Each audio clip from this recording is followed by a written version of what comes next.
लक्ष्मीपूजन आहे म्हणून म्हटलं काहीतरी सोनं घ्यावं, म्हणून सोन्याच्या दुकानात गेलो. खरं दर बघून तो प्लॅन कॅन्सल केला आणि फ्रीजच्या दुकानात गेलो आणि फ्रीजच घेऊन आलो.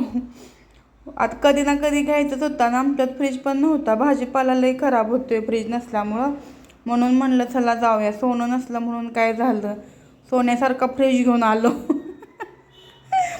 असं दे, ही पण लक्ष्मीच म्हणायची. भाजीपाला लई खराब होतोय म्हणून म्हटलं घ्यायचं. आणि आता काय उन्हाळ्याची वाट थोडीच बघत बसायची. तर लहानच आहे पण बाद झालं सामान ठेवायला, कशाला पाहिजे ढिगभर मोठा. मग फ्रीज व्यवस्थित लावला आणि म्हटलं आता लक्ष्मीपूजनची तयारी करावी. मग लक्ष्मीपूजनची तयारी केली.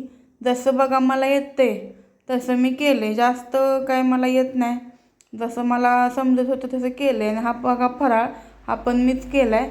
कसं वाटते कमेंट करून सांगा. लक्ष्मीपूजन केलं आणि आता म्हटलं गाडी पुजावी. तर अचानक लाईटच गेली आणि पाऊस पण लई जोरात येत होता, म्हणून काय जास्त आवरलंच नाही. गावावरच चाललेलं सगळं. आता कुठं पावसा पाण्याचं बसायचं चिखलात हे करत. मग लक्ष्मीपूजन केलं मस्तपैकी, गाडी पुजली. तर आजच्यासाठी बस एवढंच. व्हिडिओ आवडला तर लाईक, कमेंट आणि फॉलो करायला विसरू नका. आणि यूट्यूबला पण मी चॅनेल चालू केले, गावठीला प्रियांका सकटे, तिकडं पण जाऊन मला सबस्क्राईब करा. Bye bye.